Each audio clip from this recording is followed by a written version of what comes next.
నమస్తే, welcome to I dream. So ఈరోజు special డిబేట్కి గల కారణం ఏంటంటే, సో బయట జరుగుతున్న ఒక బర్నింగ్ టాపిక్. ఆ టాపిక్ ఏంటో కాదు, ఆర్జే కర్ హాస్పిటల్ మెడికల్ కాలేజ్లో జరిగిన ఇన్సిడెంట్, రేప్ అండ్ మర్డర్గా ఒక మెడికో తనకు జరిగిన అమానుషమైన ఘటన. సో ఇప్పుడు భారతదేశాన్నే కాదు ప్రపంచాన్నే ఊపేస్తుంది. ఇలాంటి దుర్ఘటన జరగడం, సో ఇది మన భారతదేశంలో మొదటిది కానే కాదు, కానీ ఇలాంటిది తరచుగా జరుగుతూనే ఉన్నాయి. మరి ప్రొటెస్ట్ చేస్తూనే ఉన్నారు, అయినా కానీ ఎవరిలో ఎలాంటి మార్పు అనేది రావడం లేదు. కానీ ఈ టాపిక్ మీద ఈరోజు మనతో మాట్లాడడానికి సో డాక్టర్ భరద్వాజ్ గారు అండ్ వారితో పాటు కూడా ఉమెన్ యాక్టివిస్ట్ సంధ్య గారు కూడా ఇక్కడ ఉన్నారు. వారితో పాటు మరి ప్రముఖ లాయర్ పూజారి నాగేశ్వరరావు గారు కూడా ఉన్నారు. మరి వారిని అడిగి తెలుసుకుందాం, ఇలాంటి సంఘటనలు ఎందుకు జరుగుతున్నాయి, జరగడానికి గల కారణం ఏంటి, అండ్ మెయిన్గా ఈ ఇన్సిడెంట్ గురించి మెడికల్ టెర్మినాలజీలో సో ఆ అమ్మాయికి జరిగిన దారుణమైన స్థితి ఎందుకు ఇలా వచ్చింది, మరి ఇలా జరగడానికి గల కారణం ఏంటి అనేది కూడా డాక్టర్ భరద్వాజ్ గారితో మొదలు పెడదాం. సో అందరికీ నమస్తే. సో సార్ నమస్తే సార్. డాక్టర్ భరద్వాజ్ గారు, ఫస్ట్ ఏంటంటే అక్కడ మెడికోకి జరిగిన ఇలాంటి ఇన్సిడెంట్ మాత్రం నిజంగా అసలు ఎవ్వరు తలుచుకున్నా కానీ ఖచ్చితంగా ఒక గుండెల్లో ఆ బాధ అనేది కూడా వస్తుంది, ఆ గొంతులో వణుకు అనేది కూడా వస్తుంది.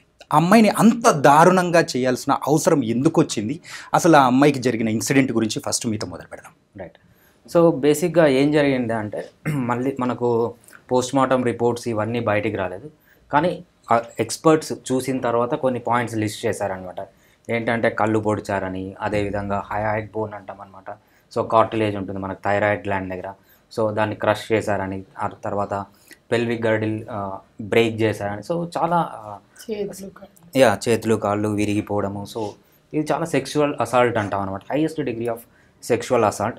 సో నెక్స్ట్ క్వశ్చన్ మీరు అడిగింది ఏంటంటే ఎందుకు చేస్తారు, సో ఎందుకు ఇలా చేస్తారంటే, మనం కంప్లీట్గా సైంటిఫిక్గా ఆలోచించినప్పుడు ఏంటంటే ఒక పర్సనాలిటీ ట్రైట్ ఉంటుంది అనమాట.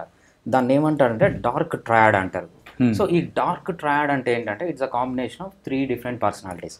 ఒకటి మ్యాక్యువాలిజం అంటాం, నార్సిసిజం అంటాం, ఇంకోటి సైకోపతి అంటాం. సో మ్యాక్యువాలిజం అంటే ఏంటంటే ఈ పర్సనాలిటీ ట్రైట్లో పీపుల్ ఎలా ఉంటారంటే, మేమే గొప్పవాళ్ళు, నాకంటే గొప్పవాడు ఎవడూ లేడు, ఇది ఒక పర్సనాలిటీ ట్రైట్ అనమాట. నార్సిసిజం అంటే ఏంటంటే వీళ్ళు ఏం చేస్తారంటే వాళ్ళ ప్రయోజనాల కోసం పక్కన వాళ్ళని ఏ విధంగానూ యూస్ చేసుకుంటారు, మ్యానిపులేట్ చేస్తారు. ఇంకోటి డేంజరస్ దీనికంటే ఏంటంటే సైకోపతి అంటాం. సైకోపతి అంటే ల్యాక్ ఆఫ్ ఎంపతి, అంటే ఎదుటి వాళ్ళ సఫరింగ్కి దే విల్ నాట్ రియాక్ట్ అనమాట. సో ఏదైతే మన హ్యూమన్ డిఎన్ఏలో ఉండాలో అది వాళ్ళకు ఉండదు. సో ఈ 3 పర్సనాలిటీస్ని కలిసిందే డార్క్ ట్రయాడ్ అంటాం అనమాట. సో ఈ డార్క్ ట్రయాడ్ వాళ్ళు ఎలా ఉంటారంటే మేమే గొప్ప వాళ్ళు అనుకుంటారు. అదేవిధంగా పక్కన వాళ్ళ సఫరింగ్కి వీళ్ళకి ఎంత సఫర్ అయినా కూడా వాళ్ళని ఇంకా సఫర్ చేయాలని చూస్తారు తప్పితే వాళ్ళకి ఎటువంటి సింపతి కానీ ఎంపతి అనేది ఉండదు. వీళ్ళ స్వప్రయోజనాల కోసం ఏమన్నా చేస్తారనమాట, అంటే పక్కన వాళ్ళని మ్యానిపులేట్ చేస్తారు. ఈ 3 కలిసిందే మనం డార్క్ ట్రయాడ్ అంటాం. ఇది హ్యూమన్ బీయింగ్స్లో 3% ఆఫ్ ది హ్యూమన్ బీయింగ్స్లో చూస్తాం.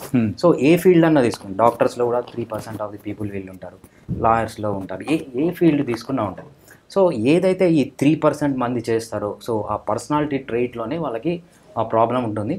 ఆన్ టాప్ ఆఫ్ ఇట్ ఇది మెయిన్ రీజన్ అనమాట.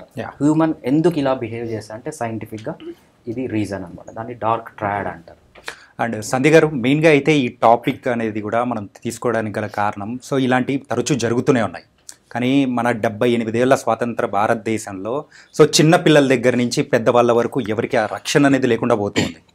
అండ్ ఇలాంటి ఇన్సిడెంట్ అనేది మీరు విన్న తర్వాత మీకు అనిపించిన అంటే మీరు ఏమనుకున్నారు, సో దీని గురించి మీరేం చెప్పాలనుకుంటున్నారు? ఈ ఘటనే చాలా అమానుషమైన ఘటన, అందరూ సందేహం అక్కర్లేదు.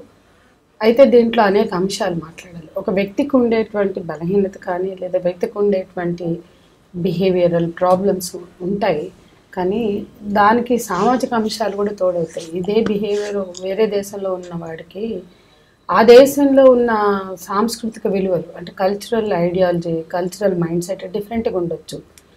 స్టేర్ చేస్తే తప్పు, ఒక మనిషి మీద పవర్ ఎక్సర్సైజ్ చేయకూడదు, ఒక మనిషి మీద హింస చేయకూడదు అనే స్పృహ ఉన్న చోట, ఆ స్పృహ ఆ సమాజంలో గట్టిగా ఉన్న చోట, స్పష్టంగా కొంచెం ఆ పర్స్పెక్టివ్, ఆ దృక్పథం ఉన్న చోట వాడికి ఆ బిహేవియర్ ఉన్నా అది సబ్సైడ్ అయ్యే అవకాశం ఉంది. ఇప్పుడు టెంప్ట్ అయితే అంటారు, బట్టలు సరిగేసుకోలే టెంప్ట్, ఇంకోటి టెంప్ట్ అంటే మన పక్కింట్లో గుమగుమలాడుతూ బిర్యానీ వండుకుంటే మనకి ఎంత తినాలన్నా పోయి మనం నియంత్రణ దాటి మనం టెంప్ట్ అవుతామేమో, అంటే తినాలనిపిస్తుంది కానీ పోయి పక్కింట్లో ఉన్న బిర్యానీ గుంజుకొచ్చుకొని తినం. షాపులో పోతున్నా మనకి నచ్చినది టెంప్ట్ చేసే డ్రెస్ కనపడుతుంది, ఇంకోటి కనపడుతుంది, మనం ఎఫోర్డ్ చేయలేనప్పుడు పోయి గుంజుకొచ్చుకొని తీసుకో. మరి ఆడవాళ్ళు అంత తేలికగా ఉన్నారా? నువ్వు టెంప్ట్ అయ్యామో లేదా కోరిక కలిగింది పడిపోయినా అంటే అది కుదరదు. ఆ కల్చరల్ ఐడియాలజీలోనే ఉన్న బేసిక్ ప్రాబ్లమ్ని కూడా మనం అడ్రస్ చేయాలి. అంటే అవైలబుల్గా ఆడవాళ్ళు ఉన్నప్పుడు దాన్ని యూజ్ చేసుకోవచ్చు. ఒంటరిగా ఉందా, నిస్సహాయంగా ఉందా, చుట్టూ ఎవరు లేరా, పిల్లలా, లేకపోతే అమాయకత్వమా, ఇట్లాంటి ఎన్నో ఫ్యాక్టర్స్ కూడా పనిచేస్తాయి. సామాజికంగా ఉండే అంశాన్ని కూడా మనం కొట్టిపారేయలేము. అట్లాగే ఇప్పుడు ఈ ఘటనలో కూడా అది చాలా బ్రూటల్గా జరిగింది. దాంట్లో అనేక అంశాలు వినిపిస్తున్నాయి. ఒకటి, అక్కడ సెక్షువల్ హెరాస్మెంట్స్ కంటిన్యూగా జరుగుతున్నాయి. నైట్ డ్యూటీ చేసే పిల్లలకి, అమ్మాయిలకి, మెడికోస్కి భద్రత లేదు అని చర్చ బాగా జరిగింది.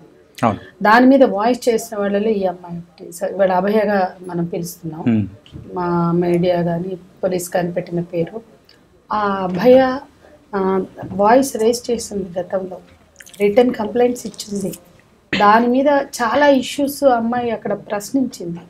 కాబట్టి ఒక కారణం మనకు కనిపిస్తుంది ఏంటంటే సెక్షువల్ అసాల్ట్కి సంబంధించిన ఇష్యూస్ కానీ, హెరాస్మెంట్ ఇష్యూస్ కానీ, ఇంకా కొన్ని అవకతవకలు, వాటి మీద ఆమె వాయిస్ రేస్ చేసింది. కాబట్టి కక్షతో చేశారు అనే అభిప్రాయం ఒకటి ఏర్పడుతుంది. ఇప్పుడు ఎండ్ ఆఫ్ ద డే ఏం చేయాలనుకున్నారు? అమ్మాయి 2:30కి భోజనం చేసి వెళ్ళింది. అది సెమినార్ హాల్, ఒక చిన్న మ్యాట్రిక్స్ ఉంది, ఫ్యాను, ఏసీ అలాంటివి ఉన్నాయి. తనకి డ్యూటీ మళ్ళీ గ్యాప్ ఉంది కాబట్టి రెస్ట్ తీసుకోవాలని వెళ్ళింది. అప్పటికే 36 hours కంటిన్యూస్ గా వర్క్ చేసింది. కాబట్టి ఈ అంశము అంటే ఒక అత్యుత్తమ గౌరవం కలిగిన ప్రొఫెషన్ ఇది. డాక్టర్లు అంటే భద్రత ఉంటుంది అనుకుంటాం హాస్పిటళ్లలో నైట్ డ్యూటీ చేసే డాక్టర్లకి. కానీ ఆ ప్రభుత్వ ఆసుపత్రిలో కనీసం ఆ పీజీ డాక్టర్లకి లేదా నైట్ డ్యూటీ చేసే డాక్టర్లకి రెస్ట్ రూమ్స్ కూడా లేకపోవడం. అది రెస్ట్ రూమ్ కాదు, అమ్మాయి పడుకుంది. పైపెచ్చి అక్కడ సీసీ కెమెరాలు లేవు. అంటే ఎవరో తెలిసిన వాళ్ళు, సీసీ కెమెరాలు కూడా లేవు అని తెలిసిన వాళ్ళు, అమ్మాయి అంతకుముందు కూడా పడుకుని ఉండొచ్చు 1-2 సార్లు. తెలిసిన వాళ్ళు, అవగాహన ఉన్న వాళ్ళే ఆ అసాల్ట్ చేశారు. ఇకపోతే 2:30కి వెళ్ళింది, 3:30 మధ్య జరిగిన 1 hour లోపల జరిగితే 3:45 లోపల ముగిసింది ఆ హింసాకాండ. 4 o'clock వెళ్ళిన ఒక వ్యక్తిని తీసుకొచ్చి, సరే అతని హిస్టరీ బాగాలేదు, 3 పెళ్ళిళ్ళు 4 పెళ్ళిళ్ళు చేసుకున్నాడు, అందులో ఒక అమ్మాయి చనిపోయింది, ఇట్లాంటి ఎన్నో ఉన్నాయి. సరే అతను ఒక 12,000 జీతం పొందే అతను అక్కడ అంత పవర్ ఎక్సర్సైజ్ చేయడం, ఎక్స్ట్రాడినరీగా అధికారాలని అనుభవించడం, ఇదంతా ఒక ఇష్యూ. అతనికి ఉన్న బ్లూటూత్ ఇయర్ ఫోన్స్ అక్కడ దొరికినాయి. వెళ్ళేటప్పుడు అతను కనపడ్డాయి, తిరిగి అతను బ్యాక్ వెళ్ళేటప్పుడు లేవు. అతను బూట్ షూ మీద బ్లడ్ స్ట్రెయిన్స్ ఉన్నాయి. ఇవన్నీ చాలా మందికి తెలిసిన విషయాలే. కానీ మనం మాట్లాడుకోవాల్సింది ఏంటంటే ఆ 151 grams ఆఫ్ సెమెన్ వజైనాలో దొరికిందన్నారు కదా, దాన్ని మనం అనలైజ్ చేస్తే అది గ్యాంగ్ రేప్ అనడానికి ఇది అక్కడే డాక్టర్లే చెప్పారు. ఇది ఎవరు ఊహించి మాట్లాడుతుంది కాదు.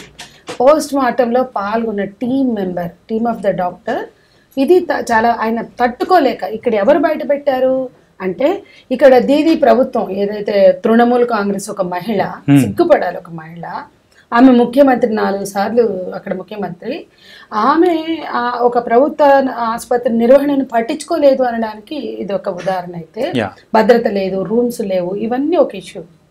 కానీ ముందు సూయిసైడ్ అని చెప్పారు. బుర్రున్నోళ్ళు, బుద్ధున్నోళ్ళు ఎవరైనా సూయిసైడ్ అని చెప్తారా? ఆ తల్లిదండ్రులకి సూయిసైడ్ అని చెప్పి పిలిపించారు.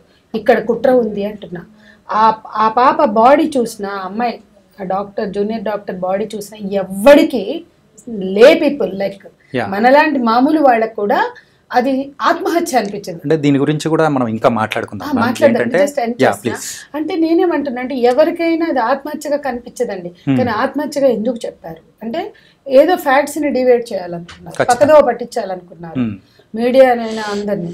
రెండోది ఆ తమ కొలీగ్ పైన జరిగిన దారుణ హింసను తట్టుకోలేక పోస్ట్ మార్టం డాక్టర్లు బయటకు వచ్చి ఇది ఆత్మహత్య కాదు, హత్య, గ్యాంగ్ రేప్ అని వాళ్ళు మాట్లాడారు. ముందు డాక్టర్స్ కమ్యూనిటీ మాట్లాడారు, ఒక ఫ్రెటర్నల్ కమ్యూనిటీ మాట్లాడాక బయటకు వచ్చింది ఇష్యూ. తల్లిదండ్రులు కూడా ఆత్మహత్య అనే అభిప్రాయంతో ఉన్నారు. కాబట్టి హాస్పిటల్ మేనేజ్మెంట్ ఎవరైతే ఉన్నారో వాళ్ళు హషప్ చేయాలనుకుంటున్నారు, వాస్తవాల్ని కప్పిపుచ్చాలని చూస్తున్నారు, ఏదో మసిపూసి మారేడుకాయ చేయడానికి. తప్పు జరిగింది, నేరం జరిగింది, అది క్రూరమైన నేరం. మహిళల భద్రతని ఎజెండా మీదకి తెచ్చుకొచ్చి భారతదేశ మొత్తం ప్రజలందరికీ కూడా ఇవాళ నిరసన వెల్లువెత్తుతున్నాయంటే మహిళల భద్రత వర్క్ ప్లేస్లో కావచ్చు, బయట కావచ్చు. ఈ రోజుకి బహిరంగ ప్రదేశాల్లో మహిళల భద్రత మన ఎజెండాలో లేదు. 77 ఏళ్ల స్వతంత్రం ముగిసింది, కానీ women safety at public place ఇంకా రాలా మనకి. నో యాక్ట్, నో అది జనరల్గా ఉన్నాయి, కానీ వర్క్ ప్లేస్లో యాక్ట్ ఉంది, కానీ అది కూడా అమలు చేయట్లేదు. కాబట్టి చాలా అంశాలు మనం మాట్లాడదాం, కానీ ఇది క్రూరమైన నేరాన్ని కప్పిపుచ్చే ప్రయత్నం చేయడానికి బాధ్యత వహించాలి అక్కడ. ఇవాళ ఆమె కూడా ఊరేగింపులు తీస్తుంది ముఖ్యమంత్రిగా, ఆమె కూడా న్యాయాన్ని డిమాండ్ చేస్తుంది. రాష్ట్ర ముఖ్యమంత్రి ఆమె న్యాయాన్ని ఎన్ష్యూర్ చేయాలి, కానీ ఆమె న్యాయాన్ని డిమాండ్ చేయడం కాదు. ఇక రెండవది, మొత్తంగా కూడా ఇవాళ దేశంలో నిరసనలు వెల్లువెత్తిన సందర్భంలో అయినా దాని మీద నిష్పక్షపాత విచారణ జరిపించాలి. 2 విచారణలు జరిపాలి. సిబిఐకి వాళ్ళు ఇచ్చారు ఆల్రెడీ అక్కడ ప్రభుత్వం. సిట్టింగ్ జడ్జితో కూడా, బెంగాల్ హైకోర్టు సిట్టింగ్ జడ్జితో కూడా చేయించమని మేము అడుగుతున్నాం. కొన్నిసార్లు 2 విచారణలు జరిగినప్పుడు వాస్తవాలు నిగుదేలినటువంటి అనుభవాలు గతంలో మనకు ఉన్నాయి. నిర్భయాలు కూడా చేశారంట. కాబట్టి ఖచ్చితమైన సమగ్ర విచారణ జరగాలి. ఆ కుటుంబానికి నష్టపరిహారం చెల్లించాలి. ఆ కుటుంబాన్ని పక్కదోవ పట్టించినందుకు బాధ్యత వహించాలి. ఆ ప్రిన్సిపాల్ దీనికి అన్నిటికీ బాధ్యుడు. ఎందుకంటే మొత్తం ఈ కుక్డప్ స్టోరీస్ వెనుక అతనే ఉన్నాడు. ఇష్టం వచ్చిన కథనాలు వినిపించి వెల్లువెత్తాక ఆఖరికి ఆమె బాడీ చూసిన డాక్టర్లు తట్టుకోలేక వాళ్ళు తిరగబడితే రాజీనామా చేశాడు. అటువంటి వాడిని పక్కన లూప్ లైన్లో పెట్టకుండా తీసుకుపోయి అంతకన్నా ఎక్కువ పేమెంట్ ఇచ్చి ఇంకో హాస్పిటల్లో పెట్టారంటే ఏంటంత తొందర? అంటే ఏం చేయదలుచుకున్నారు? ఏం మెసేజ్ ఇవ్వదలుచుకున్నారు? వినేష్ పోగట్ నా మీద లైంగిక వేధింపులు జరిగినాయి అంటే ఒక మెసేజ్ ఇవ్వరు. బ్రిజ్భూషణ్ అరెస్ట్ చేసి లైంగిక వేధింపులు సహించాం అని బీజేపీ ఒక మెసేజ్ ఇవ్వదు. పోయిన సంవత్సరం 2 ఏళ్ళు వాళ్ళని రోడ్ల మీద తొక్కి, బూటకాలతో తొక్కి లైంగిక వేధింపులు పట్ల సిగ్గుపడే పాలకులు లేనంత వరకు, ప్రజలకు అవగాహన కల్పించినంత వరకు లైంగిక నేరాలు చేసే హక్కు ఎవరికి లేదురా అని చెప్పడానికి పాలకులు సిద్ధం కావాలి. క్యాంపెయిన్ వాళ్ళ బాధ్యత. దాన్ని నేను చాలా స్పష్టంగా చట్టాలు ఎట్లున్నాయో కూడా మేము చెప్తాం, ఆయన చెప్తారు. కాబట్టి పాలకులకు చిత్తశుద్ధి లేని చోట, స్త్రీలని లైంగిక అవయవాల కుప్పగా చూసే చోట అసలు ఎవరు ప్రశ్నించినా, లేకపోతే రాజకీయమైన ఇష్యూస్ అని ఉండొచ్చు, లేదా ఆమె అవైలబుల్గా కనపడచ్చు, లైంగిక దాడి వాళ్ళకి కలిసి వచ్చిన అవకాశం అనుకుంటారు, లేదా లైంగిక దాడి నేరం కాదనుకుంటారు. స్త్రీలను ఇంకా లైంగిక దృష్టితో చూస్తూ ఈ దేశంలో స్త్రీలు ఇంత అభద్రత బతకడానికి, భారతదేశంలో స్త్రీలకు భద్రత లేదు అని ప్రపంచమంతా గుర్తిస్తున్న చోట సిగ్గుపడడం ముందు చేయాలి. పాలకులకు సిగ్గుపడితే ఇప్పుడు రాజకీయాలు చేయరాడా? ఇది తృణములు కాదు, బీజేపీ కాదు, కాంగ్రెస్ కాదు, రాజకీయాలకి ఈ సమయం కాదు. మహిళల భద్రత పట్ల నిజాయితీగా ఆలోచించవలసిన సమయం. మరి నాగేశ్వరరావు గారు, మరి ఈ టాపిక్ అయితే నిజంగా చాలా బర్నింగ్ కూడా ఉంది. ఏంటంటే మరి అంటే బ్లూటూత్ ఎవరిదైతే దొరికిందో, సో సివిల్ వాలంటీర్గా ఉన్న సంజయ్ రాయ్, సో తనైతే ఏం పర్లేదు నన్ను ఎవరైనా తీయండి అని చెప్పేసి ఇంత అంటే ధైర్యంగా చెప్పేస్తూ ఉన్నాడు. సో అంటే అది చెప్తున్నాడంటే ఒక 6 నెలల్లో బెయిల్ ఏదో ఒకటి తీసుకొని బయటికి పంపించేస్తారని చెప్పేసి అంత ధైర్యంగా అని అంటున్నాడా, లేకపోతే కాపాడే వాళ్ళు తన వెనకాల ఉన్నారని చెప్పేసి దీని వెనకాల అనుకోవచ్చా? ప్రధానంగా ఈ కేసు గురించి చెప్పినప్పుడు ఏంటంటే దీంట్లో కాపాడే అవకాశాలు అయితే ఏమాత్రం ఉండవు. ఎందుకంటే ఇది భారతదేశ చరిత్రలోనే అత్యంత దయనీయమైన క్రూరమైన చర్య ఇది. కాబట్టి దీంట్లో బెయిల్ కూడా అంత తొందరగా ఏం రాదు. కాకపోతే ఏంటంటే అందరికీ ఇంతకుముందు మేడం గారు చెప్పినట్టు ఏంటంటే భారతదేశంలో చట్టాలన్నిటి మీద చాలామందికి అవగాహన లేదు. ఫస్ట్ ఆఫ్ ఆల్ ఓకే మహిళల సంరక్షణ కోసం చాలా చట్టాలు ఉన్నాయి. ఎందుకంటే వాళ్ళని ఎంపవర్మెంట్ కోసం కావచ్చు, వాళ్ళ సేఫ్టీ కావచ్చు. ఇప్పుడు ప్రాక్టికల్గా వస్తే ఏంటంటే మనకు డొమెస్టిక్ వైలెన్స్ అనే ఒక చట్టం ఉంది. ఆ చట్టం మీద ఎవరికి కూడా చదువుకున్న వ్యక్తులకు కానీ, చదువురాని వ్యక్తులకు కానీ, మహిళలకు నాకు తెలిసి ఒక 60% of the people does not know that act. Okay, వాళ్ళకి అది ఎక్కడ ఉంటుంది, దాని మెకానిజం ఏంది, ఇంట్లో ఎవరైనా ఇబ్బంది పెడితే ఒక ఇంట్లో ఉన్న ఆడపిల్లల కోసం రక్షణ కోసం పెట్టిన చట్టం అది.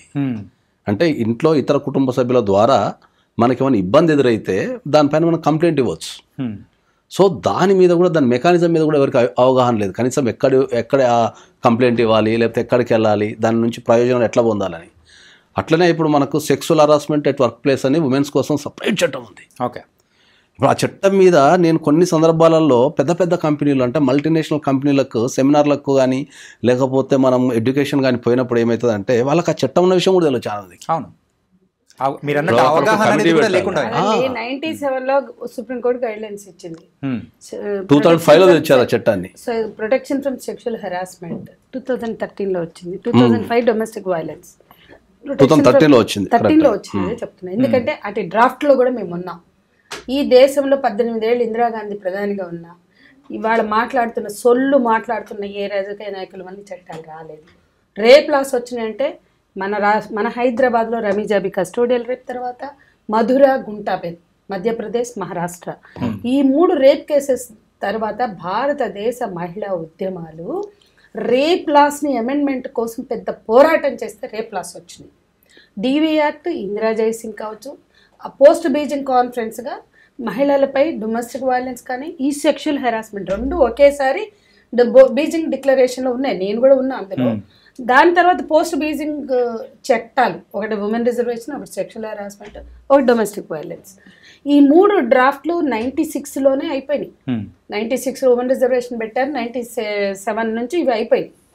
బట్ ఎన్డీఏ గవర్నమెంట్ బుట్ట దాఖలు చేస్తే మళ్ళీ యూపీఏ గవర్నమెంట్ వచ్చాక 2004లో డివి యాక్ట్ ముందు కదిలి 2005లో అడాప్ట్ అయ్యి 2006 నుంచి ఇంప్లిమెంట్ అయింది.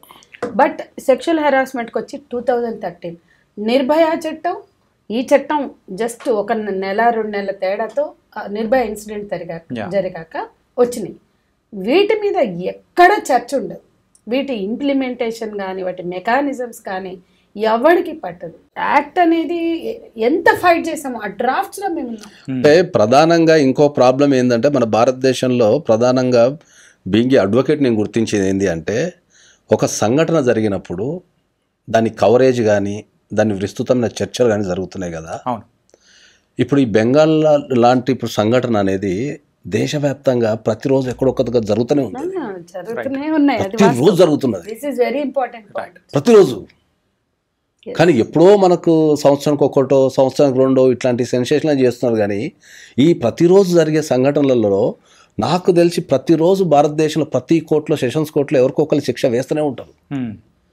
మీరు ఒక సంఘటన జరిగినప్పుడు దాన్ని సెన్సేషన్లు చేస్తున్నారు, లేకపోతే మనం పోరాటాలు చేస్తున్నాం. కానీ శిక్ష పడ్డప్పుడు మాత్రం దాన్ని ఎక్కడో ఒక పేపర్లో, అసలు చాలా పేపర్లు కవరేజ్ అయ్యేవారు. ఇంప్లిమెంటేషన్ పార్ట్ మీద ఎవరు లేదు.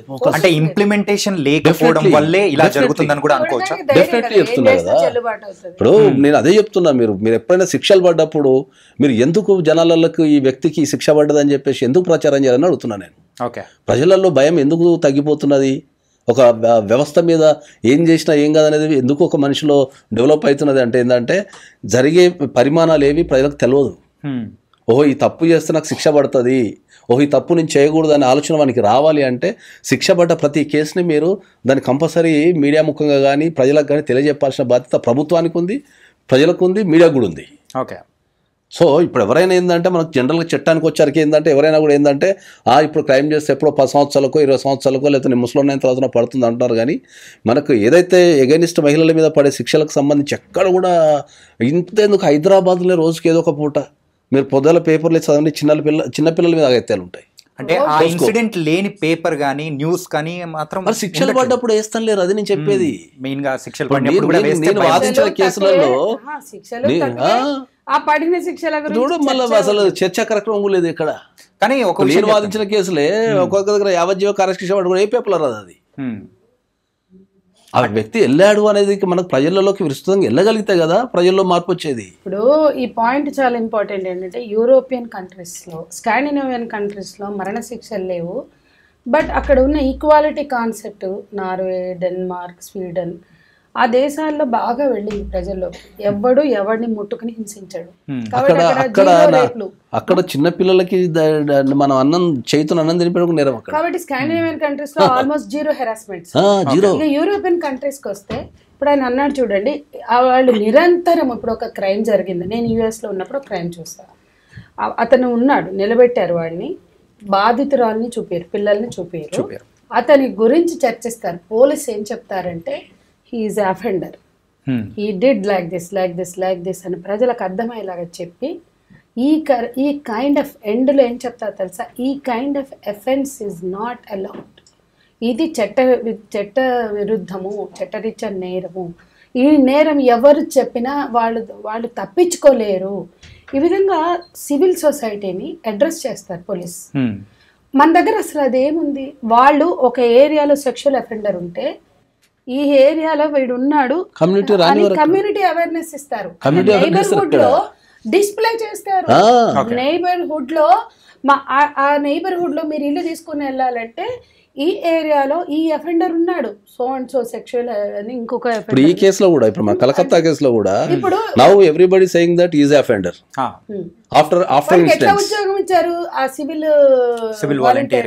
వాలంటీర్ జాబ్ ఇస్తారా? మన దేశ పార్లమెంటులో గత పార్లమెంటులో 35 మంది ఎంపీలు రేప్ అక్యూజ్డ్ కూర్చున్నారండి. ఎట్లా కూర్చుంటారండి? రేప్ అక్యూజ్డ్కి 63 మందికి సీట్ ఇస్తే దాంట్లో నెగ్గొచ్చి 35 మంది కూర్చున్నారు. అంటే నేను అదే చెప్తున్నాను, ఎవరికి చెప్తారు, ఏం చెప్తారు? 35 మంది ఎంపీలు ఆడ కూర్చుని రేపులు చేసి వచ్చిన వాళ్ళు, రేప్ అక్యూజ్డ్ కావచ్చు, రేప్ ఆరోపణ ఎదుర్కొనేవాడు కావచ్చు, వాడు కూర్చుంటాడండి పార్లమెంట్లో. ఎందుకు ఇస్తారు సీట్లు వాడికి? ఏం మెసేజ్ ఇస్తున్నారు? మీరు రేపులు చేసినా మీ రాజకీయ జీవితం ఉంటది. అట్లనే కదా బ్రిజ్భూషణ్ అంతగనం చేసిన ఇవాళ భారతదేశానికి ప్రతిష్టాత్మకమైన మనిషిని బజార్లో గొంతు మీద బూటుకాళ్ళు ఇసి తొక్కారు కదా, కానీ బ్రిజ్భూషణ్ని పట్టుకుని తీసుకెళ్లారా? ఇవన్నీ ఏం మెసేజ్లు ఇస్తాయి? ఏ పార్టీ వాళ్ళు సొక్కమైన వాళ్ళలాగా శుద్ధమైన వాళ్ళలాగా మాట్లాడుతున్నారు? ఈ దేశ రాజకీయ పార్టీలకు ఆ చిత్తశుద్ధి లేదు. ఇది మీరు చెప్తున్నది ఎలా ఉందంటే దొంగతనం చేసిన తర్వాత దొంగతనం చేయకూడదు అని చెప్పేలాగా ఉందన్నమాట. ఆ చెప్పడం కూడా చక్కగా చెప్పట్లేదని కదా, అది కూడా చక్కగా చెప్పట్లేదు, అది కూడా చక్కగా ఏడుస్తలేరు. ఎందుకంటే చట్టాలు ఇట్లున్నాయి. నేనేం చెప్తున్నా, ప్రపంచంలో మన దేశంలోనే తీసుకో, మన రాష్ట్రం ఉమ్మడి రాష్ట్రం తీసుకోండి, మేము చాలా మంది ముఖ్యమంత్రులు చూసాం. ఒక ఘటన జరగంగానే ముఖ్యమంత్రి ప్రకటించేవాడు నేరస్తులు దోషులు ఎవరైనా ఉపేక్షించేది లేదు, బాధితురాలకు అండగా ఉంటామని. ఇప్పుడున్న పాలకులు ఎవరైనా ఇస్తున్నారా? ఎన్టీ రామారావు, చంద్రబాబు, కోట్ల విజయభాస్కర్ రెడ్డి, నేదురుమెల్లి, చెన్నారెడ్డి, ఇంతమంది ప్రభుత్వాల హయాంలో మేము పనిచేస్తాం. ఘటన జరిగితే మమ్మల్ని పిలిపించి మాట్లాడిన పాలకుల్ని చూసాం. కానీ వాళ్ళ సెన్సిబిలిటీ లేదు, సెన్సిటివిటీ లేదు. Crime against women and children పెరుగుతుంది, ఇంక్రీజ్ జరుగుతుంది. No one is bothered. అసలు ఒక పక్కన పోర్న్ కల్చర్, ఒక పక్కన మా సాంస్కృతికమైన దిగజారుడుతనం, ఆల్రెడీ మన బుర్రలో ఉన్న చెత్త, ఆడపిల్లల్ని లైంగిక వస్తువులుగా చూడడం, అమ్మాయిల్ని, మహిళల్ని, ముసలోళ్ళని, పిల్లల్ని సెక్షువల్ ఆబ్జెక్ట్స్గా చూడడం, ఇది మన మైండ్ ప్రాబ్లం. కాబట్టి ఆయన చెప్పిన బిహేవియరు ఈ సర్కమ్స్టాన్సెస్కి, ఈ పరిసరాలకి, లేదా ఇక్కడున్న సాంస్కృతికమైన ఆలోచన విధానానికి తోడైతే జరిగేది ఇది. అండ్ డాక్టర్ మీరు చెప్పండి ఏంటంటే, సో ఆ అమ్మాయికి అయితే 40 నిమిషాలు ప్రత్యక్ష నరకం అనేది చూపించారు. అండ్ అది కాకుండా తన కాలు అయితే నియర్లీ 90 degrees విరిచేసి మరి అంత ఘోరంగా అమానుషంగా మరి సంజయ్ రాయ్ ఇలా చేశాడు అని చెప్పేసి మరి వస్తూ ఉంది. సో ఇలా చేయడం వెనక సో అసలు మెయిన్ మోటో ఏమై ఉంటుంది అంటే, అది కాకుండా ఇందాక సంధ్య గారు కూడా చెప్పారు అండ్ మనం కూడా చూసామన్నమాట. సో ఒక డాక్టర్, సో పోస్ట్ మార్టం చేసిన డాక్టరే గోస్వామి అని చెప్పేసి ఆయన బయటకు వచ్చి 151 మిల్లీగ్రామ్స్ యొక్క సిరం అనేది దొరికింది అని చెప్పేసి అని అన్నారు. Is it possible? సెమెన్ దొరకడం అది ఒక పర్సన్ వల్ల పాసిబుల్ అవుతుందంటారా? మనకు కంప్లీట్గా ఇంతవరకు పోస్ట్ మార్టం రిపోర్ట్ అయితే బయటికి రాలేదు. ఈ పోస్ట్ మార్టం చెప్పిన వాళ్ళు ఎవరంటే మీడియాలో పిక్చర్స్ చూసి అవి చూసి చెప్పిన వాళ్ళు తప్పితే యాక్చువల్గా అసలు పోస్ట్ మార్టం అనేది బయటికి రాలేదు. సో అది వస్తే కానీ మనము చెప్పలేమన్నమాట. సో అది పెద్ద కష్టమే కాదు. సో డిఎన్ఏ అనాలిసిస్ అది అప్రాక్సిమేట్ ఇప్పటి వరకు జరిగి నియర్లీ 8-9 days అవుతుంది. ఓరల్ రిపోర్ట్ ఇస్తారు. ఓరల్ రిపోర్ట్ ఇస్తారు. Forensic it will take 15 to 20. Oral report మనకు ఎగ్జామినేషన్ చేసినప్పుడు ఇస్తారు. పోస్ట్ మార్టం చేసినప్పుడు oral report cause of death కానీ. అంటే దాంతోపాటు కూడా ఏంటంటే ఇన్సిడెంట్ జరిగిన తర్వాత రోజే అంటే ఏదైతే ఇన్సిడెంట్ జరిగిన ప్లేస్ ఉందో దానికి పక్కనే రెనోవేషన్ చేయడం అనేది కూడా జరిగింది. అంటే అక్కడ ఉన్న సాక్ష్యాలను కూడా చెరిపేయడానికి కూడా ఒక పాసిబిలిటీ అనేది ఉండొచ్చు కదా. దాన్ని ఏమంటున్నారంటే, మేము రెస్ట్ రూములు లేవు అన్నారు, ఆడపిల్లలు పోయి సెమినారాల్లో పడుకున్నారు, అందుకే జరిగింది అంటున్నారు. అంటే అందుకోసం కట్టామంటున్నారు. అంతేనా? ముందు నువ్వు నేరాన్ని, ఆధారాన్ని కలెక్ట్ చేసి ఇవ్వడం, ఇన్వెస్టిగేషన్కి కోఆపరేట్ చేయడం ముఖ్యమైన విషయం. అప్పటికప్పుడు అప్పటి వరకు పట్టించుకొని రూమ్ల కన్స్ట్రక్షన్ అప్పుడే కట్టాలనా? వీళ్ళు పోయి అక్కడ సామాన్యులు పేషెంట్స్ ఉంటారండి, యాజిటేటర్స్, ఆ మూకదాడి కూడా కరెక్ట్ కాదు. గవర్నమెంట్ హాస్పిటల్స్ మీద మూకదాడి ఏ కార్పొరేట్ హాస్పిటల్ మీద జరుగుతుందా అండి? అంటే ప్రజలు ఉన్మాదులా, వాళ్ళని నడిపించే వాళ్ళు ఉన్మాదులా అంటే ఖచ్చితంగా మోటివ్స్ ఉన్న వాళ్ళు ఉంటారు ఎప్పుడు కూడా. మీరు ఉస్మానియా గాంధీ నీలోఫర్ తీసుకోండి, ఎందుకు జరుగుతాయండి మూకదాడులు? ఇంతకన్నా ఎక్కువ ప్రాణాలు పోతాయి కార్పొరేట్ హాస్పిటళ్లలో. పేద ప్రజల చేతులు పట్టుకునే డాక్టర్లు వీళ్ళే. పేద ప్రజలకు వైద్యం జరిగేదే ప్రభుత్వ హాస్పిటల్స్. కానీ మీడియా కూడా అక్కడ అంతా చచ్చిపోతారు, అక్కడికి వెళ్తే చచ్చిపోతారంటే ఆ ఇన్సిడెంట్స్ని ఫోకస్ చేసినట్టుగా కార్పొరేట్ హాస్పిటల్స్ ఇన్సిడెంట్స్ని ఫోకస్ చేయరు. కాబట్టి ఇవన్నీ ఉన్నాయి. అక్కడ కూడా మూగదాడి వెనక ఏదో ఉంది. ఆ మూగదాడి అంత ఇన్సిడెంట్గా ఎట్లా జరుగుతుందండి? ఇన్స్టెంట్ గా జరుగుతుంది మూకదాడి. పేషెంట్లు అల్లాడిపోయారు, ఆ డాక్టర్లు తమ కొలీకి జరిగిన అన్యాయానికే మాట్లాడతారా, తమ మీద జరిగిన దాడిని ఎదుర్కొంటారా? ఈ సిచ్యువేషన్ ఎందుకు వస్తుంది? ఇవన్నీ కూడా ఆలోచించాలి, చర్చించాలి. బేసిక్గా అసలు ఫారెన్సిక్ రిపోర్ట్ ప్రకారము సో ఎంతమంది ఉన్నారు అనేది కనుక్కోవడం పెద్ద విషయమే కాదు, చాలా ఈజీ. సో అంత టెక్నాలజీ ఉంది మన దగ్గర, సెమెన్ అనాలిసిస్ ఉంది, డిఎన్ఏ అనాలిసిస్ ఉంది, అంతవరకు అవసరం లేదు. అక్కడ దొరికిన హెయిర్ స్ట్రాండ్స్ని బట్టి కూడా మనము డిఎన్ఏ అనాలిసిస్ చేయొచ్చు. సో బేసిక్గా ఏంటంటే ఇప్పుడున్న టెక్నాలజీ యూజ్ చేసి ఎంతమంది ఉన్నారు, ఎంతమంది ఇన్వాల్వ్ అయినారు అని కనుక్కోవడం అది పెద్ద విషయమే కాదు. కరెక్ట్. కాకపోతే ఇంత టెక్నాలజీ పెరిగిన తర్వాత కూడా ఇప్పటికీ దాని గురించి ప్రాపర్గా బయటికి ఒక్క ఇన్సిడెంట్ అనేది ఏంటంటే ఒక్క విషయం అనేది కూడా బయటికి రానియట్లేదు. అసలు ఎందుకు ఇలా జరుగుతుంది సార్? అంటే దీని వెనకాల ఏదో పెద్ద కుట్ర ఉందనే మనం భావించవచ్చు అంటారా? ఇట్లాంటి సంఘటనలు జరిగినప్పుడు ఏంటంటే ప్రభుత్వాలకు చెడ్డ పేరు వచ్చే అవకాశం ఉంటుంది కాబట్టి వాళ్ళు ఏమన్నా ఉండొచ్చు, మనం ఖచ్చితంగా ఏం చెప్పలేము. ఎందుకంటే అంత పెద్ద రాష్ట్రము, ఒక రాష్ట్ర ముఖ్యమంత్రి లేడీ ఉన్న, డైనమిక్ లేడీ అంటారు జనరల్ ఇండియాలో అని, అంత పెద్ద డైనమిక్ లేడీ ఉన్న ఒక రాష్ట్రంలో, అంత పెద్ద కలకత్తా సిటీ, అంత ఫేమస్ సిటీలో ఒక గవర్నమెంట్ హాస్పిటల్లో అత్యంత దారుణంగా చంపడం అనేది, అది కూడా రేప్ చేసి చంపడం అనేది, దానిపైన గవర్నమెంట్కు మచ్చ వచ్చే అవకాశం ఉంటుంది, శాంతి భద్రతల మీద ఎఫెక్ట్ పడుతుంది, ఇన్వెస్ట్మెంట్ల మీద ఎఫెక్ట్ పడుతుంది. There are so many issues involve in it. So వాటి నుంచి కప్పిపుచ్చుకోవడానికి ఏమన్నా ప్రభుత్వ పెద్దలు చేసి ఉండొచ్చు. సామాన్య వ్యక్తికి అది హెరిటేజ్ హాస్పిటల్ దాని పేరు అన్నీ ఉంటాయి కాబట్టి దాన్ని వాళ్ళు ఏమన్నా చేసి ఉండే అవకాశాలు ఉంటాయి జనరల్గా. అంటే ఇక్కడ ఒకటండి, అతను ఆ రాయ్ మీద వేసుకుంటున్నాడు అంటే అతను చూడండి బిందాస్గా నేనే చేసిన సంపుతారా, ఏం చేస్తారో చేయండి అని. అతను మానసిక స్థితి అనేది కూడా చూస్తే ఒక వ్యక్తి చేయడానికి అవకాశం ఉందా ఇది పరిశీలించాలి. ఆ మల్టిపుల్, అతను బాక్సర్ అట, అన్ని ఎట్లా చెప్పేస్తున్నారంటే అటు బాక్సరు కాబట్టి కొట్టేసిండు, అతను మగోడు కాబట్టి చేసేసిండు అంటే ఇది కాదండి.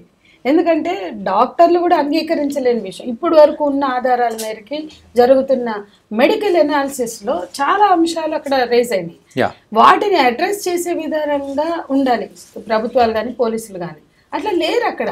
ఎంతసేపు కప్పిపుచ్చడానికి కన్విన్స్ చేయడానికి ఒక ప్రయత్నం జరుగుతుంది కదా, అది అనుమానాస్పదంగా ఉంది. వీడు వచ్చి నేనే అని ఎట్లా చెప్తాడు? అదేదో ఘనకార్యమైనట్టు. సిగ్గుపడ్డం చేత అవద్దా మనుషులకి? అంత సిగ్గు తప్పిన వాళ్ళని ఆడ పెడతారా? అంతకన్నా వాడు వెకిలిగా మాట్లాడుకుంటూ పోయాడు ప్రిన్సిపల్. మధ్యలో ఇంకా కొంతమంది వ్యక్తులు ఉన్నారు. అంటే ఆ ప్రిన్సిపల్ చుట్టూ ఒక లాబీ ఉంది. ఆ లాబీలో ఉన్న వ్యక్తులు ఆల్రెడీ చాలా ఇన్సెన్సిటివ్ యాటిట్యూడ్స్తో violation of human rights, violation of employees rights, violation of the colleagues, doctors రైట్స్లో వాళ్ళు పేరు పొందారు ఇప్పటికే. కాబట్టి ఆ లాబీ సంగతి ఏంటి? ఈ అమ్మాయి చేసిన ఛాలెంజెస్ కానీ, ఫైట్ కానీ, ఆమె కొన్ని విషయాల మీద రిపోర్ట్ పంపింది, ఇంకా ఆధారం దొరక నేను కూడా గట్టిగా మాట్లాడలేకపోతున్నా.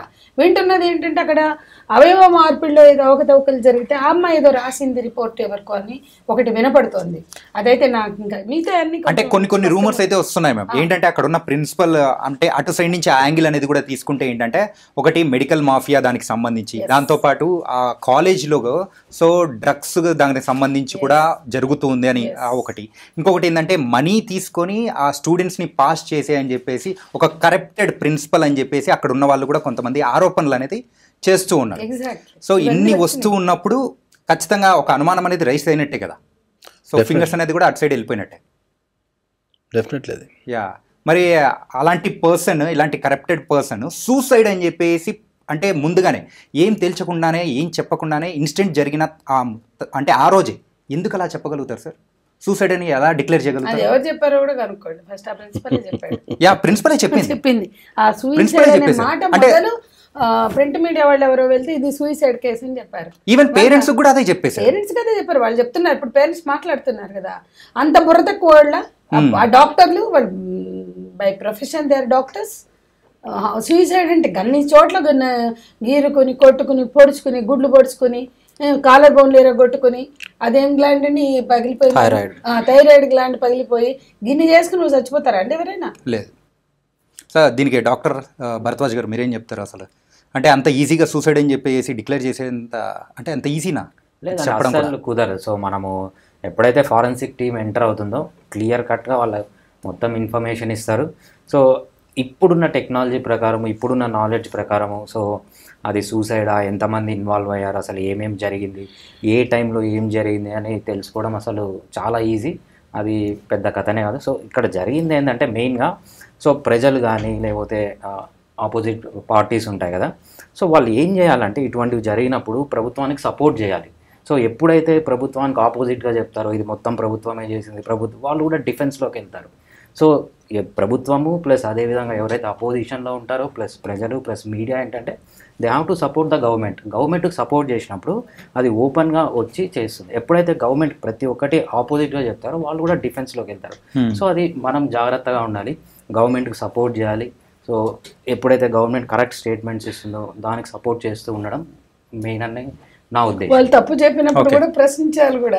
యా, తప్పు చెప్పినప్పుడు అందుకే కొంతమంది ప్రశ్నించారు కదా, ప్రశ్నించారు కాబట్టి ఇప్పుడు మొదలు మాట్లాడింది principal, police local police officer ఇద్దరు కలిసి మాట్లాడారు సూసైడ్ అని. పోలీస్ ఆఫీసర్ ప్రెజెన్స్ లేకపోతే మీరు అన్నట్లు గవర్నమెంట్ మనం సస్పెక్ట్ చేయగల పోనీ హాస్పిటల్ మేనేజ్మెంట్ని, కానీ పోలీస్ ఆఫీసరే చెప్పాడు కదా. మీరు చూడండి ఆ మొదటి ఎఫ్ఐఆర్ చూడండి ఎంత దారుణంగా రాశారు. యా, అండ్ చూస్తుంటేనే ఎందుకు ఇలా చేశారు, దానివల్లే అనుమానాలు అనేది కూడా ఇప్పుడు పెరిగాయి. ఎందుకంటే అనవసరమైన అనుమానాలు దానివల్లే పెరగడం కూడా జరిగింది. అండ్ నాగేశ్వరరావు గారు ఏంటంటే పీస్ఫుల్గా ప్రొటెస్ట్ చేస్తున్న చాలామంది డాక్టర్స్ కానీ అక్కడ వర్క్ చేస్తున్న చాలామంది వాళ్ళ మీద గుండాలు అట్లా దాడి చేయడం కానీ అసలు ఇది దేనికి అంటే ఏ రకంగా తీసుకోవచ్చు అంటారు? ఫెయిల్యూర్ ఆఫ్ గవర్నమెంట్ అంతే. ఇంకా అంత పెద్ద సంఘటన జరిగినప్పుడు గవర్నమెంట్ చేతిలో ప్రతి ఒక్కటి ఉంటుంది, ప్రతి ఇన్ఫర్మేషన్ ఉంటుంది, ఇంటెలిజెన్స్ వ్యవస్థ ఉంటుంది, పోలీస్ బలగాలు ఉంటాయి, అక్కడ ప్రొటెస్ట్ చేసేటప్పుడు ఏదైనా జరిగే అవకాశం ఉంటుంది. కాబట్టి భారీగా బలగాలను మోహరించి దాన్ని అదుపు చేయాల్సిన బాధ్యత ఎప్పుడు ప్రభుత్వాందే ఉంటుంది. అది ప్రభుత్వ బాధ్యత కూడా. ఎందుకంటే ఒక అత్యంత ఆ సంఘటన జరిగినప్పుడు దాన్ని అదుపు చేయాల్సిన బాధ్యత కూడా ప్రభుత్వాందే. అక్కడైతే క్లియర్ కట్ దట్ ప్రభుత్వ వైఫల్యమే అది. ఎందుకంటే రాష్ట్ర కలకత్తా హైకోర్టు కూడా చాలా స్పష్టంగా వ్యాఖ్యానించడం జరిగింది దానిపైన. అది ప్రభుత్వం బాధ్యత వహించాల్సిందే దానికి. అండ్ ఇంకోటి ఏంటంటే ఆ 6 days అనేది కూడా కోల్కతా పోలీసులు ఏం చేయలేక సిబిఐకి అప్పగించడం అనేది కూడా అంటే ఇది కూడా ఒక రకమైన దీని వెనకాల demand from the public and other issues. ఎందుకంటే దానికి సరైన అంటే ఇప్పుడు ఒక సంఘటన జరిగిన తర్వాత సరైన ఇన్ఫర్మేషన్ అనేది అవైలబుల్ లేదు, ఎగ్జాక్ట్లీ ఇన్ఫర్మేషన్ లేదు. ఇంతకుముందు మనం మాట్లాడుకున్నట్టు దాన్ని సూసైడ్ అనటము లేకపోతే ఇంకోటి అనటము XYZ ఈ రకరకాల డీవియేషన్స్ జరిగినప్పుడు ఏంటంటే ఫ్యాక్ట్స్ అనేటివి కరెక్ట్ రావటం లేదు ఎక్కడ కూడా. ఇప్పుడు జనరల్గా ఎప్పుడైనా కూడా ఒక వ్యక్తి హత్య కానీ లేకపోతే రేప్ కానీ చేసిన తర్వాత అంత వాలంటరీగా ఒప్పుకోరు. ఎంత సైకోపాత్ అయినా కూడా అంత ఇమీడియట్లీ అంత వాలంటరీగా ఒప్పుకునేంత ఉండరు. ఓకే, ఓవర్ ద పీరియడ్ ఏమైనా ఉంటుందేమో కానీ అంత ఇన్స్టెంట్గా వాళ్ళే ఒక టెన్షన్కి వెళ్ళిపోతారు. సో ఉండదు. కాబట్టి వీటన్నిటిని అంటే ఎక్కడ కూడా సరైన ఇన్ఫర్మేషన్ లేదు కాబట్టి దాన్ని సిబిఐ డిమాండ్ అనేది పెరిగింది. సో సిబిఐ తీసుకుంది కాబట్టి చూడాలి. ఇప్పుడు ఒక అన్యాయం చేసిన చంపినప్పుడు లేదా ఒక అన్యాయాన్ని అంతమొందించడానికి నేరం జరిగితే వాడు క్లెయిమ్ చేసుకున్నాడంటే ఏదో హీరోయిజం ఉంది అనుకుందాం కాదు. అంతే కదా, ఒక భూస్వామినో లేకపోతే ఒక దొంగనో లేకపోతే ఒక ఇట్లాంటి సేమ్ సిచ్యువేషన్ మనకు ఇక్కడ సత్యంబాబు కేసులో కూడా జరిగింది. ఇప్పుడు నేనేమంటున్నా సత్యంబాబు కేసులో కూడా సత్యంబాబుది కూడా వేసింది మేమే, దాంట్లో పిటిషనర్స్ మేము, ప్రొఫెసర్ రామేల్కోటే, నేను, సజయ. సత్యంబాబు నిర్దోషి అంటే అవును అని జస్టిస్ నాగార్జున రెడ్డి గారు 800 పేజీల జడ్జిమెంట్ ఇచ్చారు. వసుధ అండ్ పట్టాభి వీళ్ళిద్దరూ కలిసి అది ప్రూవ్ చేయడానికి సక్సెస్ఫుల్ గా చేశారు. దాంట్లో కూడా అది మా కొలీగ్ మాతో పని చేస్తున్న మా జేఏసీ సభ్యురాలైన వసుధ దానికోసం చాలా సాక్ష్యాధారాలు సేకరించి ఫైట్ చేస్తే నాగార్జున రెడ్డి బెంచ్ కన్విన్స్ అయ్యి అతను నిర్దోషి అన్నారు. ఇప్పుడు మళ్ళీ మేము కొట్టేసాం, అతను నిర్దోషి అయితే అసలు అంతకులు ఎవరు అది ఇంకా నడుస్తూనే ఉంది హైకోర్టులో. మేమే పిటిషనర్స్ మీ దాంట్లో కూడా. యా ఈవెన్ దిశ ఎన్కౌంటర్లో కూడా ఏంది ఆధారబాధలు మీరు చేసేది, ఇది దిశ ఎన్కౌంటర్ కాదు, ఇటువంటి ఘటనలు పునరావృతం కాకుండా ఏం చేస్తారు? ప్రెస్ మీట్ పెట్టి పోలీసులు ఏమంటారంటే ఇది 12వ ఇన్సిడెంట్ కాబట్టి, అంటే నువ్వు 11 జరిగే వరకు ఎందుకు కూర్చున్నావు, 12వ టర్న్ దిశ అయింది అంటే 11 నువ్వు మూసుకుని కూర్చోబట్టి కదా 12వ దాకా వచ్చింది. కాబట్టి వాళ్ళు 12 చేశారట, వీళ్ళు బాగా తెలుసుకున్నట్టు పోలీసులు. ఈ గ్యాంగే 12 చేసిందట, ఇది 12వదట, కాబట్టి చంపేసినాం అంటే ఇట్లా ఇంత. ఇప్పటికీ దేశంలో ఒక మహిళ పోలీస్ స్టేషన్కి వెళ్తే, ఇన్ని చట్టాలు ఉన్నా ఇప్పటికి ఒక మహిళ పోలీస్ స్టేషన్కి వెళ్తే చాలా సందర్భాలలో ఇది మా జ్యూడిక్షన్కి రాదనో, లేకపోతే చూద్దాం పొమ్మనో, లేకపోతే దాని మీద సీరియస్ గా తీసుకోపోవడం ఇప్పుడు జరుగుతుంది. ఇప్పుడు దిశా వాళ్ళ అమ్మ ఇప్పటికి ఆమె టోల్గేట్ కాడ దిగి నువ్వు ఆమ్లెట్ అయినా ఆకలి అవుతుంది వండి పెట్టు అంది. ఆడ నుంచి ఇటుకి 15 నిమిషాలు బైక్ మీద మోపెడ్ మీద రావడానికి. ఆ పిల్ల రాలేదు, తల్లి ఉరికింది చెప్పులకు కాళ్ళు కూడా వేసుకోకుండా. వాడు మా జ్యూరిస్డిక్షన్ కాదన్నాడు. ఈమె ఇక్కడి నుంచి మళ్ళీ శంషాబాద్ పోయింది ఎవరినో తీసుకుని కారులో. అప్పటికి అంటే ఈమె లోకల్ పోలీస్ స్టేషన్కి అవుట్ పోస్ట్కి వెళ్ళింది కదా, అప్పటికి ఆ పిల్ల ఫోన్ మాట్లాడుతూ చెల్లెతో అక్కడే ఉంది. ఈమె ఆడ నుంచి మళ్ళీ ఇంటికి వచ్చి పక్కింటోని తీసుకుని కారు తీసుకుని వెళ్ళి అక్కడ ఆడుతూ పాడుతూ అంటే ఆరాంగా టేకప్ చేసింది 3 గంటలకి. కానీ ఈ 2 hours ఆ పిల్ల అక్కడే నిలబడింది. కానీ వీళ్ళ ఇంటి నుంచి 1/2 గంట రస్తా చెక్ పోస్ట్. ఆ 1/2 గంటలో ఆమె ఆ తల్లి ఎందుకు వెళ్ళింది వాళ్ళ దగ్గరికి, పోలీసుల దగ్గరికి అంటే ఆమెకి ఏమైనా యాక్సిడెంట్ అయి పడిపోయిందేమో, మీరు పెట్రోలింగ్ వ్యాన్ తెస్తే నేను చూసుకుంటే వెళ్తాను. అట్లా ఆ టోల్ గేట్ దగ్గర వరకు వాళ్ళు అవుట్ పోస్ట్ పోలీసులు తీసుకెళ్తే ఆ తర్వాత గంట కూడా అమ్మాయి అక్కడే ఉంది, 1.5 గంటల కూడా అక్కడే ఉంది. సజీవంగా పట్టుకొచ్చేవాళ్ళు కదా పిల్లని. ఇది పోలీసులు తప్పిదం కాదా? ఇది కప్పిపుచ్చుకో మొత్తం అవుట్రేజ్ వచ్చింది. జనం అంతా ఆనాడే వాళ్ళు జీపు తీసుకుని వెళ్తే ఆ పిల్ల అక్కడ దొరికేది, వీళ్ళు తప్పు చేశారు, మా జ్యూరిస్డిక్షన్ కాదన్నారు, ఆ తల్లిని క్షోభ పెట్టారు అని మాట్లాడితే పోలీసులు బాధ్యత వహించవలసిన చోట తెల్లారి డ్రామాలు ఆడి ఎన్కౌంటర్ చేసి పాలాభిషేకాలు చేసుకున్నారు. ఇది కాదు కదా కావాల్సింది ప్రజలకి. ఇందులో భద్రత ఏం లేదు కదా. ఏం మెసేజ్ పంపిస్తున్నారు? దిశ ఎన్కౌంటర్ తర్వాత ఆగినాయా? అక్కడి నుంచి ఇప్పటి వరకు లేదు. మొన్న ఒక వారం 15 ఘటనలు మన హైదరాబాద్లో ఎందుకు జరుగుతాయి? 3 ఏళ్ల పాప వాష్రూమ్లో ఉంటే పోతాడు ఒకడు, 11 ఏళ్ల పాపకి రిపీటెడ్ రేపులు జరిగి ఒకటి తర్వాత వాడి ఫ్రెండ్స్. ఆ పిల్ల 5th month ప్రెగ్నెంట్. మేము వెళ్ళాం ఆ కేసులో, మేము టేకప్ చేసినవి ఉన్నాయి. బ్లైండ్ గర్ల్ చాలా ఉన్నాయి మేడం. అసలు అంటే ఒక్కరోజు అనే కాదు, ఏ రోజు ఆగట్లేదు. ప్రతిరోజు ఒక 5 ఏళ్ల పాప దగ్గర నుంచి 80 ఏళ్ల ముసలోళ్ళ వరకు ఎవరికి భద్రత అనేది కూడా లేకుండా పోతుంది. మెయిన్గా ఎక్కడ ప్రాబ్లం వస్తుంది అంటే యాజ్ ఎ డాక్టర్గా మీరు చెప్పండి సార్, ఏంటంటే సో పేరెంట్స్ పెంచే విధానంలో ఏమన్నా తప్పులు ఏమన్నా దులుతున్నాయా? అంటే ఇది మంచి లేదు, ఇది చెడు అని చెప్పకోకుండా పెంచుతున్నారా, లేకపోతే ఎందుకు ఇలా జరుగుతుంది అనుకోవచ్చు? బేసిక్గా మనం ఇది తీసుకున్నప్పుడు ఏమవుతుందంటే, సో ఎప్పుడైతే ఇది జరుగుతుందో అందరు వస్తున్నారు, సో చాలామంది మాట్లాడుతున్నారు, కానీ కరెక్ట్గా చేయాల్సింది ఏంటంటే, సో చిన్న ఎగ్జాంపుల్ ఇస్తాను మీకు.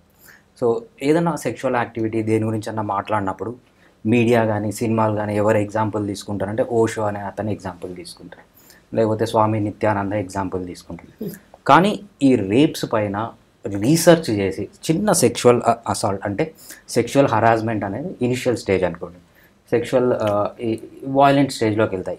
దీని మధ్యలో చాలా ఉంటాయి, అంటే చాలా different modes of sexual harassment కానీ సెక్షువల్ అసాల్ట్ కానీ చాలా ఉంటాయి. సో వీటిపైన అంతా రీసెర్చ్ చేసిన సైంటిస్టులు చాలామంది ఉన్నారు. సో దీంట్లో టాప్ సైంటిస్ట్ వచ్చి మనకి యూఎస్లో ఉంటాడు, ఆయన పేరు డేవిడ్ బస్. సో ఎంతమందికి తెలుసు డేవిడ్ బస్ అనే అతను? సో ఆ డేవిడ్ బస్ అనే అతను జనరల్ పబ్లిక్ కోసం బుక్స్ రాశాడు. సో దాన్ని యూకేలో పబ్లిష్ అయింది, యుఎస్లో పబ్లిష్ అయింది. సో ఆ బుక్ పేరు వచ్చి when men behave badly. So ఆ బుక్ అనేది చాలా మంచి బుక్. ఎంతమంది ఆ బుక్ చదివారు? సో ఒక మదర్ చదవచ్చు, ఒక ఫాదర్ చదవచ్చు, ఒక టీచర్ చదవచ్చు, ఒక ఇన్స్టిట్యూషన్లో ఉన్న హెడ్ చదవచ్చు. ఆ బుక్లో ఏముంటుందంటే డీటెయిల్ అనాలిసిస్ ఉంటుందంట, సైంటిఫిక్ ఆల్మోస్ట్ 30 years రీసెర్చ్ చేసి రాసిన బుక్ అనమాట. సో ఎలా పేరెంట్స్ ఎటువంటి జాగ్రత్తలు తీసుకోవాలి, ఇన్స్టిట్యూట్స్ ఎటువంటి జాగ్రత్తలు తీసుకోవాలి, ఫాదర్ ఎటువంటి జాగ్రత్తలు తీసుకోవాలి, మదర్. సో డీటెయిల్గా చిన్న సెక్షువల్ హరాస్మెంట్ నుంచి సీరియస్ వరకు ఎలా హ్యాండిల్ చేయాలని నీట్గా రాశారనమాట. సో ఇప్పుడు యూఎస్లో వాళ్ళు ఏం చేస్తున్నారంటే చాలా కాలేజెస్ కానీ ఆయన రాసిన బుక్స్ని ఇంప్లిమెంట్ చేస్తున్నారు. కానీ ఇండియాలో ఏం చేస్తున్నారు, ఎప్పుడైనా జరిగినప్పుడు ఏ బాబాని పిలిపిస్తున్నారు, లేకపోతే జ్యోతిష్యుని పిలిపిస్తున్నారు, వీళ్ళ ప్రకారం చేస్తున్నారు. ఎంతమందికి తెలుసు డేవిడ్ బస్ అనే అతను, ఆయన రాసిన బుక్స్ కరికులంలో పెట్టాలన్న డిమాండ్ ఎప్పటి నుంచో ఉంది. మనం అది పొద్దున ప్రేయర్ చేసినప్పుడు ఒక 5 minutes చెప్పినా సరిపోతుంది పిల్లలకి. అప్పుడు అంటే మోరల్ ఎడ్యుకేషన్ గతంలో ఉండేది, ఇప్పుడు లేదు.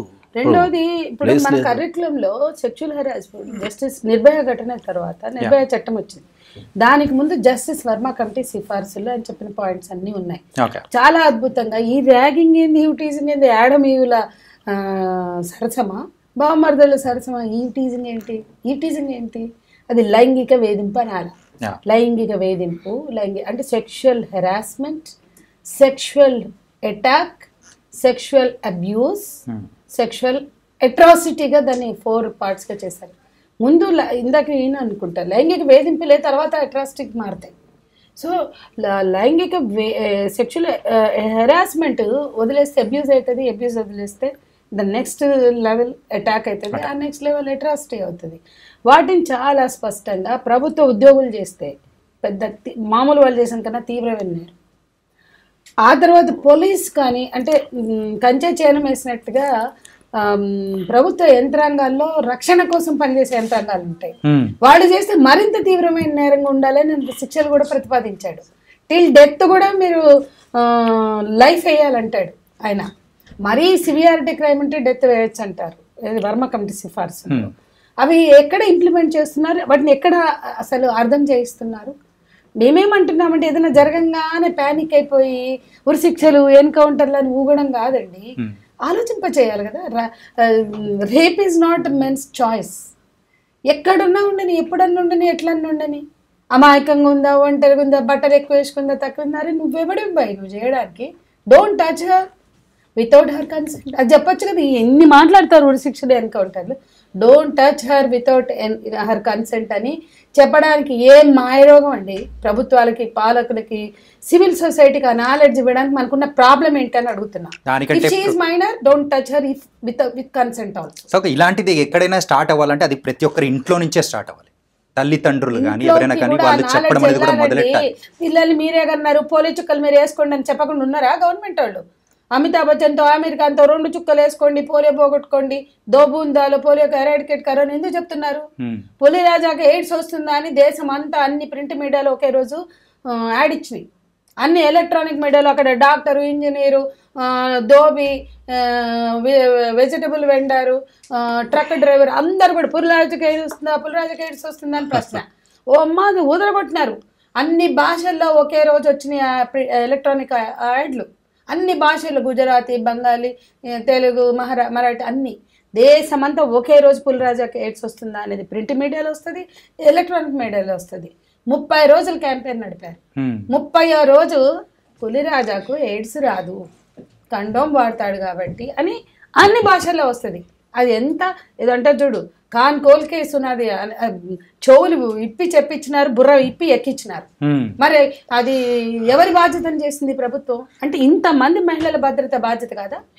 ఇదే బెంగాల్ ధనుర్జయ చటర్జీ అనే వాడికి 13 ఏళ్ల తర్వాత ఉరి శిక్ష వేసి భారత ప్రభుత్వం, బెంగాల్లోనే జరిగింది అది కూడా, 13 ఏళ్ల తర్వాత మరణశిక్ష వేస్తే ఆ మరణశిక్ష వేసిన రోజు భారత ప్రభుత్వం ప్రకటించింది ఇది అత్యాచార నేరస్తులకి ఒక హెచ్చరిక, భారతదేశంలో ఇక అత్యాచారాలు పునరావృతం కావు అని ఆశిస్తున్నామని ఇచ్చింది. ఇదే బెంగాల్లో జరిగిన ధనుంజయ చటర్జీ ఇష్యూలో, ముఖర్జీయో చటర్జీ వాడు ధనుంజయ పేరైతే, ఆ తెల్లారే 90 జరిగినాయి అంట భారతదేశం. అంటే ఇదేదో పబ్లిసిటీగా ఇస్తున్నా అంటే ఏంటంటే దాన్ని ఇంకా ఎక్కువ అయిపోయేలా చేస్తున్నారు. భారత ప్రభుత్వం ఆకాంక్ష మరణశిక్ష అత్యాచారాలను ఆపుతుంది అని Indian government has given that statement. నేను అనేది వ్యక్తులు మాట్లాడి, మీడియా మాట్లాడి కాదు. అంటే నేనేమంటానంటే అంత డ్రైవ్ ఉండాలి, అంత ఎడ్యుకేషన్ ఉండాలి, పిల్లల్లో కలిగించాలి, కుటుంబంలో కలిగించాలి. ఆ కుటుంబంలో నువ్వున్న ఆలోచన ఏంటి, అక్కడ ఉన్న స్థిరీకరించుకున్న భావజాలం ఏంటి? అమ్మాయిలంటే సెక్షువల్ ఆబ్జెక్ట్స్, నువ్వు చూసే సినిమాలు, నువ్వు చూసే అన్ని సినిమాలు అంటే ఒకటి గుర్తొచ్చింది, రియాలిటీ షోస్. మనకు ఒకటి యాక్ట్ ఉంది, ఇండీసెంట్ రిప్రజెంటేషన్ ఆఫ్ ఉమెన్ అని, మహిళల్ని అసభ్యంగా చిత్రీకరించద్దని ఒక యాక్ట్ ఉంది. ఓకే. నా 15 సంవత్సరాల కెరియర్లో ఇప్పటిదాకా ఆ యాక్ట్ మీద ఒక్క కేసు లేదు, లేదు అవదు, ఒక్క కేసు లేదు. ఒక్క కేసు చూడలేదు. అన్ని సినిమాలు జబర్దస్తులు లేకపోతే రియాలిటీ షోస్ అంతా ఒక అమ్మాయిని అసభ్యంగా చిత్రీకరించొద్దు, చూపించొద్దు అని చెప్పడానికి ఒక యాక్ట్ ఉంది దేశంలో. మరి సో ఇంతమంది హీరోయిన్లు కానీ లేకపోతే దర్శకులు కానీ లేకపోతే మీడియాకు కానీ అసలు ఆ యాక్ట్ ఉందనే విషయం కూడా తెలియదు తెలుసా? ఈ రియాలిటీ షోస్ కూడా సెక్స్ ఆబ్జెక్ట్స్ గా మాట్లాడుతుంటే అంటే ఇస్తున్నారు బుర్రలకి. ఆ యాక్ట్ యొక్క ఉద్దేశం ఏముంది? మహిళల్ని అసభ్యంకరంగా చిత్రీకరించద్దు అనేది యాక్ట్. అది ఒక్క కేసు అంటే ఎక్కడన్నా ఎవరైనా పెడతారేమో అని కూడా చూస్తాడు. ఒక్క కేసు లేదు. Representation of women. And topic ఇది కొంచెం డివేట్ అవుతుంది. సో కమింగ్ టు ఈ టాపిక్ విషయానికి వస్తే మాత్రం ఆర్జే కర్ మెడికల్ కాలేజ్లో జరిగిన ఇన్సిడెంట్. సో మరి ఆ ఇన్సిడెంట్ అభయ, సో ఆవిడైతే సెకండ్ ఇయర్ పీజీ స్టూడెంట్గా కూడా ఉంది. సో 36 hours ఒక వర్క్ కంటిన్యూస్గా చేయడం ఏంటి సార్? వాళ్ళ మానసిక స్థితి అనేది కూడా ఎలా ఉంటుంది సార్? అంటే ఏంటంటే మనం నార్మల్గా 24 గంటల్లో 20 గంటలు మేలుకుంటేనే మనం ఏ పని చేయలేక మనం చాలా డిస్టర్బ్ అయిపోతుంటాం. అలాంటిది 36 hours ఇట్లా కంటిన్యూస్గా వర్క్ చేశారంటే అది అంటే ఆవిడ ప్రతిఘటించడానికి కూడా అక్కడ అంటే ఓపిక అనేది కూడా లేకుండా పోయి ఉంటుంది కదా. అది కూడా ఒక కారణం అనుకోవచ్చు కదా. చాలా మంచి రీజన్ అండి. ఎందుకంటే ఫర్ ఎగ్జాంపుల్ ప్రతి మనిషి అనేవాడు ఆన్ అన్ యావరేజ్ 100 రోజుల్లో 80% ఆఫ్ ది డేస్ మనకు 7 to 9 hours నిద్రపోవాలి. ఎప్పుడైతే పర్ డే 7 to 9 hours నిద్రపోతాడో మెయిన్గా వాళ్ళల్లో వచ్చే ప్రాబ్లం ఏంటంటే కాగ్నిషన్. సో వాళ్ళ కాగ్నిషన్ అంటే ఏంటంటే మనం ఏదైనా ఆపద వచ్చినప్పుడు ఎలా తప్పించుకోవాలి, మనం లాజిక్ ఎలా యూజ్ చేయాలి, స్ట్రెంగ్త్ కానీ ఇవన్నీ తగ్గిపోతాయి అన్నమాట. సో ఎప్పుడైతే నిద్ర లేదో సో బట్ 36 hours కంటిన్యూస్గా డ్యూటీ చేయడము అనేది కంప్లీట్గా వాళ్ళ కాగ్నిషన్ పోతుంది, వాళ్ళ స్ట్రెంగ్త్ తగ్గిపోతుంది, వాళ్ళ ఇమ్యూనిటీ తగ్గిపోతుంది. మెయిన్గా ఇది కూడా ఒక రీజన్ ఉండొచ్చు తప్పించుకోకపోవడానికి. కానీ మీరు చెప్పినట్లు ఈ 36 hours అనేది చాలా వరకు ప్రతిఘటించిందని చెప్పేసి వచ్చింది. అండ్ అక్కడ గోర్లలో కూడా మరి అయితే ఆ నిందితుడి యొక్క స్కిన్ది కానీ అన్నీ దొరికాయి. రైట్. అదే ఆమె ఎవ్రీడే 8 hours నిద్రపోయి పర్ఫెక్ట్గా ఉంటే ఇంకా స్ట్రెంగ్త్ ఉండేది, ఇంకా కాగ్నిషన్ ఉండేది. సో ఏదన్నా వెంటనే చప్పుడైన వెంటనే లేసేది. So something would have happened, ఎందుకంటే ఆ కాగ్నిషన్ తగ్గిపోకుండా ఉంటాయి. సో ఇదే కాదండి, నేను చాలా కేసెస్ చూశాను. కొంతమంది పీజీస్ ఎలా ఉంటారంటే, నేను ఇంటర్న్షిప్లో ఉన్నప్పుడు పీజీస్ని చూశాను.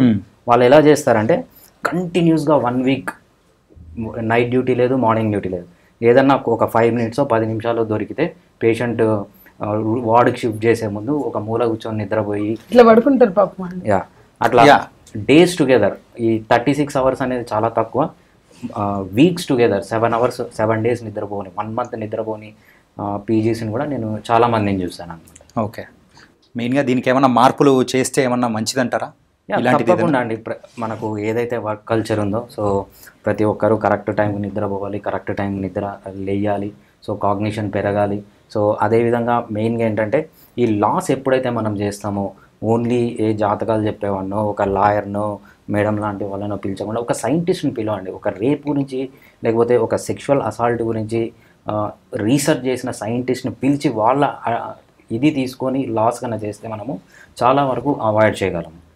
అండ్ ఒక 12 years బ్యాక్ నిర్భయ దుర్ఘటన అనేది మనం చూసాము, విన్నాము. సో అదెంత సెన్సేషనల్గా క్రియేట్ అయిందో ఇప్పుడు కూడా ఇది అంతే సెన్సేషనల్గా క్రియేట్ అయింది. సో మరి వేరే ఇంకొక సెన్సేషనల్ న్యూస్ వచ్చేటప్పటికి ఇది కూడా మరుగున పడే అవకాశాలు ఏమన్నా ఉంటాయి నాగేశ్వరరావు గారు? భారతదేశంలో చట్టాల మీద అవగాహన కల్పించేంత కాలం కంపల్సరీ ఉంటుంది. ఇలాగే మరుగున పడిపోయే అవకాశాలు ఉంటాయి. అరుణా షాన్బగ్ అనే అమ్మాయిని ఒక వార్డ్ బాయ్ రేప్ ఇట్లాగే బ్రూటల్ రేప్ చేస్తే 32 years అమ్మాయి కోమాలో ఉందండి. బాంబేలో 1973లో జరిగింది. మెర్సీకి అవకాశం అడిగారు. ఆమెని కొలీగ్స్ డాక్టర్లు నర్సులే కాపాడుకున్నారు.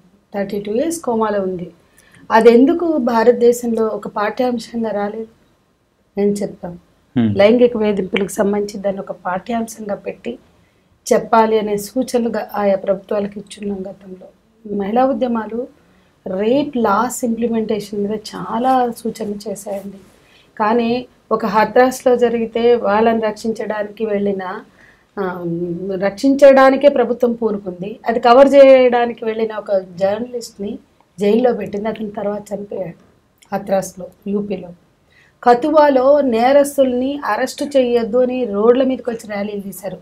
ఆ పసిపిల్లని సెడేట్ చేసి 8 రోజులు రేప్ చేస్తే 8 ఏళ్ల పాపని కతువాలో, కాశ్మీర్లో అరెస్ట్ చేశారు తప్పక, రాష్ట్రం అంతా దేశమంతా ఉద్యమం వచ్చాక అరెస్ట్ చేసిన వాళ్ళని విడుదల చేయాలని అక్కడ ఉద్యమం జరిగింది.